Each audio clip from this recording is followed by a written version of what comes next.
ಇದು ಕೇವಲ ಒಂದು ದೇಶದ ಕಥೆ ಅಲ್ಲ, ಅಳಿಸಲಾಗದ ನೋವಿನ ಇತಿಹಾಸ.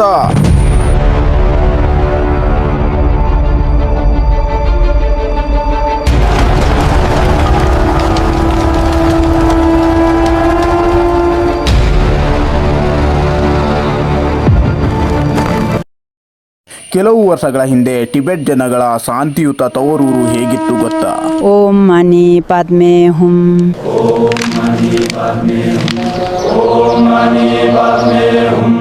ಇಲ್ಲಿಯ ಜನರ ಜೀವನ ಸಂಸ್ಕೃತಿ ತುಂಬಾ ಚೆನ್ನಾಗಿತ್ತು. ಆದರೆ ಇದು ಬಹಳ ದಿನ ಉಳಿಲಿಲ್ಲ. ಟಿಬೆಟ್ ಒಂದು ರಾಷ್ಟ್ರವಾಗಿತ್ತು.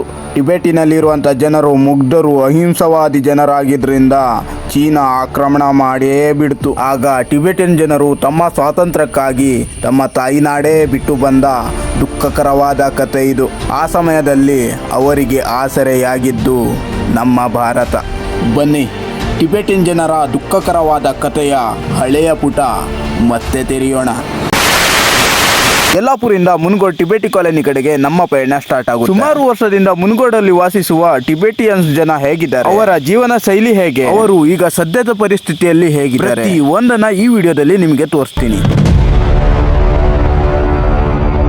ಗೈಸ್, ಇವಾಗ ನಾವು ಟಿಬೆಟಿ ಕಾಲೋನಿಗೆ ಬಂದಿದ್ದೀವಿ. ಟಿಬೆಟಿ ಕಾಲೋನಿಯಲ್ಲಿ ಏನೆಲ್ಲ ಇವೆ ಅಂತ ಪೂರ್ತಿಯಾಗಿ ತೋರಿಸ್ತೀನಿ ಈ ವಿಡಿಯೋದಲ್ಲಿ, ಕೊನೆ ತನಕ ನೋಡ್ತಾ ಇರಿ. ಇದು ಉತ್ತರ ಕನ್ನಡ ಜಿಲ್ಲೆಯ ಮುನುಗೋಡಿನಲ್ಲಿ ಮರು ಹುಟ್ಟಿ ಪಡೆದ ಮಿನಿ ಟಿಬೆಟ್. 1966ರಲ್ಲಿ ಟಿಬೆಟಿಯನ್ ಜನ ಮುಂಡುಗೋಡಿಗೆ ಬಂದಿದ್ರು. ಆಗ ಭಾರತ ಸರ್ಕಾರ ಇವರಿಗೆ 4000 ಎಕರೆಯಷ್ಟು ಜಾಗ ಕೊಟ್ಟಿದೆ. ಇವರು ಬರುವಾಗ ಇಲ್ಲಿ ದಟ್ಟವಾದ ಕಾಡು ಪ್ರದೇಶ. 1966ರಿಂದ 2026ರವರೆಗೆ ಎಷ್ಟು ಡೆವಲಪ್ಮೆಂಟ್ ಆಗಿದೆ ಅಂತ ನೀವೇ ನೋಡಿ. ಇಲ್ಲಿ ಇವ್ರಿಗೆ ಇವ್ರದೇ ಆದಂತ ಶಾಲೆ, ಹಾಸ್ಪಿಟಲ್, ಎಲ್ಲಾ ಸೌಕರ್ಯಗಳಿವೆ. ಸುಮಾರು ವರ್ಷದಿಂದ ಟಿಬೆಟ್ ಅನ್ನೋ ಒಂದು ರಾಷ್ಟ್ರ ಇತ್ತು.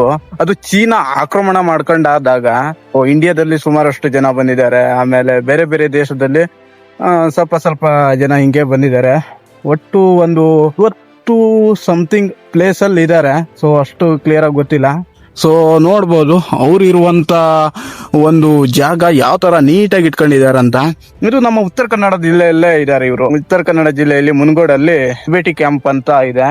ಸೊ ಇಲ್ಲೆಲ್ಲ ನೋಡ್ಕೊಂಡ್ಬಿಟ್ರೆ ಮಸ್ತಾಗಿ ಕಾಣುತ್ತೆ. ನಮ್ಮ ಇಂಡಿಯಾ ಅಂತ ಅನ್ಸುದೇ ಇಲ್ಲ.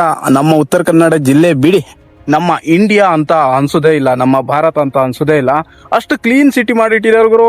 ಕ್ಲೀನ್ ಅಂದ್ರೆ ಕ್ಲೀನು. ನೋಡ್ಬೋದು ಅವ್ರದೇ ಆದಂತ ಏನೇನ್ ಬೇಕು ಅವರಿಗೆ ಅದನ್ನೆಲ್ಲ ಮಾಡ್ಕೊಂಡಿದ್ದಾರೆ. ಪ್ರತಿ ಒಂದು ಇಲ್ಲಿ ಬಂದಾಗ ಒಂಥರ ಗಾರ್ಡನ್, ರಾ ಗಾರ್ಡನ್ ತರ ಇರುತ್ತಲ್ಲ, ನಮ್ಮ ಇಂಡಿಯಾದಲ್ಲೆಲ್ಲ ಗಾರ್ಡನ್ ಇರುತ್ತಲ್ಲ, ಅದೇ ತರ ಅವ್ರ ಊರಿದೆ. ಒಂದು ಟೆಂಟು ಹಾಕಿಕೊಂಡು ಬದುಕು ಆರಂಭಿಸಿದ ಟಿಬೆಟಿಯನ್ಸರು ಈಗ ತಮ್ಮ ಕಠಿಣ ಪರಿಶ್ರಮದಿಂದ ಮುನ್ಗೋಡಿನ ಮಣ್ಣನ್ನೇ ಚಿನ್ನದಾಗಿಸಿದರು. ನಾನಿವಾಗ ಇಲ್ಲಿ ಒಳಗೆ ಹೋಗ್ತಾ ಇದ್ದೀನಿ. ಸೊ ಇಲ್ಲಿ ಚಪ್ಪಲಿ ತಕ್ಕೊಂಡು ಹೋಗೋದಾ ಏನೋ ಗೊತ್ತಿಲ್ಲ. ನಮ್ಮ ಹಿಂದೂ ಸಂಪ್ರದಾಯ ಪ್ರಕಾರ ಚಪ್ಪಲಿ ಬೂಟ್ಗಳನ್ನೆಲ್ಲ ಇಲ್ಲೇ ಇಟ್ಬಿಟ್ಟು ಹೋಗೋಣ. ಇವರದೇ ಆದಂತ ದೇವಸ್ಥಾನಗಳು, ಅಕ್ಕಪಕ್ಕದಲ್ಲಿ ನೀಟಾಗಿ ಮೇಂಟೈನ್ ಮಾಡಿರುವಂತ ಬಣ್ಣದ ಗಿಡಗಳು, ಹೂಗಳು ದೇವಸ್ಥಾನದ ಹೊಳಪು ಮಾತ್ರ ಇನ್ನೂ ಹೆಚ್ಚಿಸುತ್ತೆ. ಗೈಸ್, ಮೀನುಗಳು ನೋಡಿ ಗುರು ಯಾವ ತರ ಇವೆ ಅಂತ ಇಲ್ಲಿ. ಗೈಸ್, ಮೀನ್ ನೋಡಿ ಕಾಣ್ತಾ ಇದೆಯಾ? ಟಿಬೆಟಿಯನ್ ಜನರು ಅವ್ರದೇ ಆದಂತ ದೇಶವನ್ನು ಕಳೆದುಕೊಂಡಿದ್ರು. ಮುಂಡುಗೋಡು ರೂಪದಲ್ಲಿ ಅವ್ರದೇ ಆದಂತ ಮಿನಿ ಟಿಬೆಟ್ ಕಟ್ಟಿಕೊಂಡು ಸುಖಕರವಾದ ಶಿಸ್ತುಬದ್ಧ ಬದುಕನ್ನು ಸಾಗಿಸುತ್ತಿದ್ದಾರೆ. ಇಲ್ಲಂತೂ ಅಲ್ಟಿಮೇಟ್ ಆಗಿದೆ ನೋಡಿ. ಈ ಪ್ಲೇಸ್ ಬಂದ್ರೆ ನೀವು ಟಿಬೆಟಿ ಕಾಲೋನಿಗೆ ಮಿಸ್ ಮಾಡ್ಕೊಳ್ಳೇಬೇಡಿ. ನೀವು ಯಲ್ಲಾಪುರ ಸೈಡ್ ಎಲ್ಲ ಬಂದ್ರೆ, ಯಲ್ಲಾಪುರ ಮುನ್ಗೋಡು ಸೈಡ್ ಎಲ್ಲ ಬಂದ್ರೆ ಟಿಬೆಟಿ ಕಾಲೋನಿಗೆ ಬಂದು ಒಂದ್ಸತಿ ವಿಸಿಟ್ ಕೊಡಿ. ನಮಗೇನಪ್ಪಾ ಅಂದ್ರೆ, ನಾವು ನಮ್ಮ ಉತ್ತರ ಕನ್ನಡದಲ್ಲಿ ಇದೀವಿ, ನಾವು ಇಂಡಿಯಾದಲ್ಲಿ ಇದೀವಿ. ನಾವು ಬೇರೆ ದೇಶಕ್ಕೆ ಹೋಗುದು ಬೇಡ. ಇವ್ರದ್ದು ಸಂಸ್ಕೃತಿದಾಗ್ಲಿ, ಇವ್ರದ್ದು ಆಚರಣೆ ಎಲ್ಲ ನೋಡುವುದಾದ್ರೆ, ಇವ್ರ ಊರುಗಳು ಹೆಂಗಿರುತ್ತೆ, ಇವ್ರ ಮನೆಗಳು ಹೆಂಗಿರುತ್ತೆ, ಇವ್ರ ದೇವಸ್ಥಾನಗಳು ಹೆಂಗಿರುತ್ತೆ ಅಂತ ನೋಡುವುದಾದ್ರೆ ಬೇರೆ ದೇಶಕ್ಕೆ ಹೋಗ್ಬೇಕಂತ ಇಲ್ಲ. ನಾವು ನಮ್ಮ ದೇಶದಲ್ಲೇ ಇದ್ದಾರೆ. ನಮ್ಮ ಉತ್ತರ ಕನ್ನಡದಲ್ಲಿ ಮುನ್ಗೋಡಲ್ಲಿ ಇದ್ದಾರೆ. ಮಸ್ತಾಗಿ ಇದೆ.